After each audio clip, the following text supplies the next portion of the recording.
Josephine had an irresistible attraction. She was not a woman of regular beauty. She had that grace which is more beautiful than beauty itself, as our good La Fontaine used to say. She had the soft abandon, the supple and elegant movements, the graceful negligence of Creole women. Her temper was always even, good and kind. She was affable and indulgent to everybody without exception of persons. She was not a woman of superior intellect, but her exquisite politeness, her great familiarity with society and court life, and their innocent artifices always taught her at a moment's notice what to say and do. The emperor had loved her much, and retained for her a feeling of affection which had been strengthened by custom and her own affectionate qualities. One would have said that she was born for the part which her elevation in rank in Napoleon's side forced her to play. The partner of his fortune, she had admirably seconded him with the ascendancy of her grace, her gentleness, and her goodness. She was the wife of his glory as much as the wife of his person, for she had wedded his glory as much as she had wedded his person. Although she was a total stranger to politics and affairs of government, she had, as far as lay in her power, won over to Napoleon the favor of the various political parties. She was fond of luxury, and extravagant perhaps more than her spirit of charity should have warranted, for her extravagance often made it impossible for her to satisfy her charitable tastes. I may add, however, that on frequent occasions Napoleon very generously made up to her the deficiencies caused by her habit of spending money too readily. There was a charm and a delicacy about her way of obliging people, or of thanking them for a service which won all hearts. In her misfortune she showed a resignation which never failed her. What rendered her sorrow almost too heavy for her to bear was the inflexible necessity of having to separate from the emperor. He never neglected her. Prince Eugène and Queen Hortense showed a nobility of sentiment and a dignity under these circumstances which are greatly to their honor. Their devotion was admirable. They helped their mother to keep up courage, and yet, whilst lavishing their tenderness upon her, did not forget their duty to their adopted father.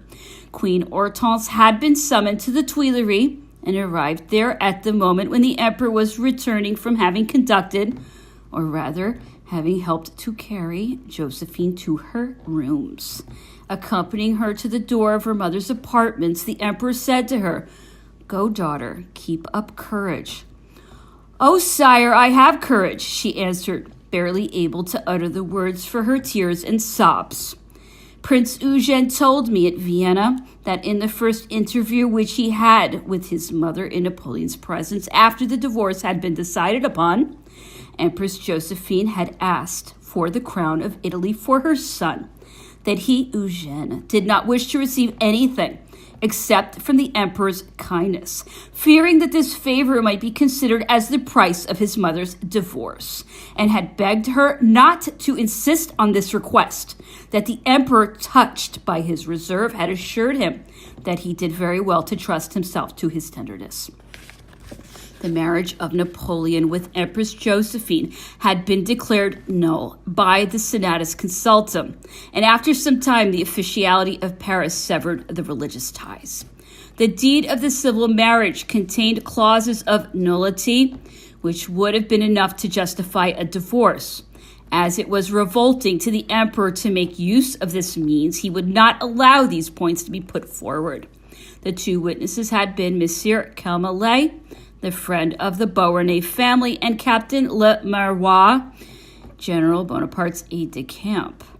The latter was not of age 4, born in 1776. He was barely 20 years old in 1796 at the time of the marriage. The age of the two spouses had not been correctly stated. The whole proceedings had been marked with the irregularity which was the natural consequence of the time at which the marriage took place.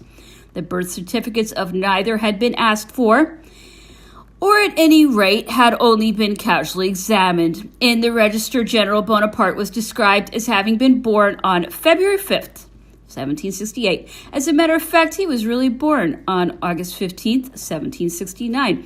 This made some people suppose that Napoleon was born before Corsica was ceded to France. Was the reason that this date was so given the carelessness of General Bonaparte's solicitor? Or did the general himself wish, by adding 18 months to his age, to make it more on a level with that of Madame de Beauharnais, who, on her side, reduced her age for the same purpose? None of Napoleon's brothers was born on the 5th of February. After the sorrowful and imposing ceremony which unloosened the bonds of a union which, had Josephine been fruitful, would have lasted as long as their lives, she who till then had been empress went down to her apartment. The emperor re-entered his study, sad and silent, and let himself fall on the sofa where he usually sat, in a state of complete depression. He remained there some moments, his head leaning on his hand, and when he rose, his face was distorted. Orders for the departure to Trianon had been given in advance. When it was announced that the carriages were ready, Napoleon took his hat and said, "Méneval, come with me." I followed him up the little winding staircase which communicated between his study and the Empress's apartment. Josephine was alone and appeared wrapped in the most painful reflection. The noise we made in entering attracted her attention, and springing up, she threw herself on the Emperor's neck, sobbing and crying. He pressed her to his bosom, kissing her over and over again, but in the excess of her emotion, she had fainted. I ran to the bell and summoned help. The Emperor, wishing to avoid the sight of a grief which he was unable to assuage, placed the Empress in my arms as soon as he saw she was coming back to consciousness, ordered me not to leave her, and withdrew rapidly by the drawing rooms of the ground floor, at the door of which his carriage was waiting for him. After the Emperor's disappearance, women who entered laid her on a couch and did what was necessary for her recovery. In her confusion, she took my hands and earnestly prayed me to tell the Emperor not to forget her, and to assure him of an affection which would survive any and every event. She made me promise to send her news of him on my arrival at Trianon, and to see that he wrote to her. It seemed to be difficult for her to allow me to depart, as if my departure would break the last tie by which she was connected to Napoleon. I left her, grieved at so deep a sorrow and so sincere an affection. I felt very miserable all along my route, and I could not help deploring that the rigorous exactions of politics should violently break the bonds of an affection which had stood the test of time, to impose another union full of uncertainty. On my arrival at Trianon, I informed the Emperor of what had happened after his departure and gave him the messages with which I had been entrusted. Napoleon, who was still under the impression of the scenes of the day, spoke at great length of Josephine's good qualities and of the sincerity of her affection for him. He considered her as a devoted friend and always retained an affectionate remembrance of her. The same evening, he wrote her a letter to comfort her in her solitude. Hearing from those who saw her at La Malmaison, she frequently cried. He again wrote to her, complaining tenderly of her want of courage and telling her how much he suffered by the separation. It was at Trianon that began the official negotiations of Napoleon's marriage, which of course could not be commenced without it being certain that Napoleon's offer would be accepted. The marriage with the House of Saxony, which presented no difficulties, was dropped after careful examination, and in consideration of the dependent position of this state, which could be of no use and would be rather an embarrassment in case of war. There remained then the Russian marriage and the Archduchess of Austria. The latter was reserved to Napoleon's secret thoughts. The Emperor spent a week at Trianon in unusual idleness, trying to amuse himself with shooting and hunting. He went to visit La Malmaison, the lady who a few days before had been his wife. On the eve of his return to Paris, he wished to receive her at dinner at Trianon with her daughter, the Queen Hortense, and having noticed that this palace was not sufficiently protected against the cold, authorized Empress Josephine to go to the Élysée, there to await the conclusion of the necessary arrangements for her definite establishment there. Josephine was obliged shortly afterwards to leave for the Chateau de Navarre in consequence of the imminent arrival of the new empress. Recalled to Paris by public affairs, Napoleon was surprised at the solitude of his palace, no longer animated by Empress Josephine's presence. He felt the want of the domestic life to which he was accustomed, and this void was not always filled by the cares of government, which, by reason of his growing activity and foresight, which overlooked nothing, were constantly multiplying. In the meanwhile, the answer from St. Petersburg was delayed, and Napoleon began to suspect that this delay covered a hidden refusal. The pretext given were the question of a difference of creeds and the necessity of consulting the Dowager Empress and of overcoming her objections. In the course of January, Monsieur de Metternich had dropped a hint in the course of a conversation which General Narbonne, who, having no instructions to answer him on this point, had allowed the insinuation to pass unnoticed. It became necessary to ascertain whether the court of Austria was disposed as in the past. First steps with this object in view were made to the Austrian ambassador by Messieurs de Laborde and Sémonville in the course of a conversation in the drawing room with the secretary of the Austrian ambassador, whose name was Fleury. These gentlemen spoke as if on their own initiative, so that the emperor, not being in any way bound by what they said, should be at perfect liberty, in case of need, to refuse any responsibility for their statements. This suggestion, which was eagerly seized upon by Monsieur Fleury, seemed to confirm what was already known of the friendly state of mind of Austria. On the other hand, and almost at the same time, letters came from Russia, which did not satisfy the emperor, who was not in the least blind to the real reason of the delays of the Russian cabinet. Other considerations which made Napoleon hesitate were the age of Princess Anne, who was not yet of an age to marry, and supposing the difference of religions to be a genuine objection, the fact that he would be forced to admit Russian priests and all the intrigues they would bring with them into the interior of the Tuileries Palace. Did the emperor's feelings of his dignity allow him to renounce the friendly disposition of Austria, to wait until it might suit the Tsar and the Dowager Empress to make up their minds? Such an attitude would have exposed him to the laughter of Europe. Napoleon made up his mind at the right moment and showed on this occasion, as on 100 others, that no one better than he knew how to make use of his time.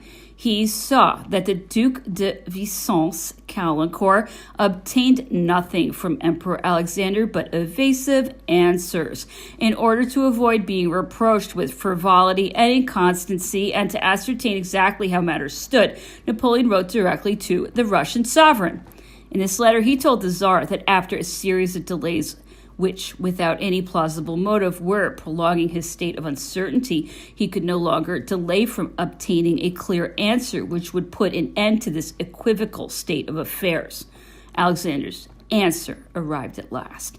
It was full of flattering protestations. He expressed his desire to multiply the bonds which attached him to the Emperor Napoleon, but left matters exactly where they were after the first overture. Napoleon, judging that his own dignity and that of the nation would be compromised by waiting any longer, took upon himself the initiative of refusing the marriage. He had taken care before doing so to assure himself of the entire cooperation of Prince Schwarzenberg, Austrian ambassador to Paris, who vouchsafed the disposition of the court of Austria. From this moment, Napoleon's choice was made in favor of the Archduchess. He called together a privy council to examine which of the three marriages, that is to say, the Russian, the Austrian, and Saxon alliances, preference should be given. The three questions were freely discussed at the council, the emperor listening with the greatest attention to the various opinions for and against these different plans, but did not express his private feelings on the matter. It was only on the eve of the same day that Napoleon signified his decision to the Minister of Foreign Affairs. Prince Eugene was charged with the mission to carry the formal announcement to Prince Schwarzenberg, Austrian ambassador, with whom an appointment was made on the morrow for the purpose of offering the Archduchess's hand. The marriage contract was signed in the evening. The Duc de Cador's first dispatch to the Duc de Vicence-Caulaincourt, referring to the proposal of marriage, was sent off from Paris on November 24th, 1809. It is true that at the time it reached its destination, Emperor Alexander was away from St. Petersburg. On January 10th, 1810, the Duc de Vicence asked for a definite answer within a period of 10 days. The answer had not yet been given on the 6th of February. Emperor Napoleon, who has generally been represented as a man who would brook no delays, who would have any plan carried into execution as soon as it had been made, had nevertheless been waiting for 2.5 months for the solution of a question of capital importance, and the immediate solution of which was of the highest importance to himself. The princess whom the emperor had chosen was the eldest daughter of Emperor Francis, who until 1805 had been Francis II, the Emperor of Germany. After the creation of the Federation of the Rhine, which changed the organization of the German states, this prince had taken the title of Francis I, Emperor of Austria, a title which since then he has retained. This sovereign was married 4 times. His first wife, a princess of Württemberg, whom he married at the age of 20, died 2 years after the marriage. His second marriage was with Maria Theresa, daughter of Ferdinand IV, King of the Two Sicilies, with whom he lived in a union which the harmony of their tastes rendered a very close one. There may be seen in the imperial palace in Austria, and notably in the park of Laxenburg, small farms, where the illustrious couple delighted in forgetting their rank and giving themselves up to the pleasure and occupations of a country life. It was from this second marriage alone that the Emperor Francis had any children. The first was Marie Louise, formerly Empress of the French, succeeded in the following order by the late Archduchess Leopoldine, who was Empress of Brazil, Archduke Ferdinand, who became Emperor, Archduchess Maria Clementina, wife of Prince Leopold of Salerno, late Archduchess Caroline, who married Prince Frederick of Saxony, Archduke Francis Charles, who married the daughter of the late King Maximilian of Bavaria, and finally, the Archduchess Marianne, whose eccentricities have kept her away from the court and which probably stood in the way of any marriage. The Emperor Francis's third wife, whom Napoleon knew, was Princess Marie-Louise Beatrice d'Este, who was her husband's cousin. She was fond of literature, her favorite author being Auguste La Fontaine, the German author of French origin, who is looked on in Germany as the founder of his school. The new empress exercised great influence over her husband from the beginning of their married life, an influence which was somewhat to the dissatisfaction of the emperor's brothers.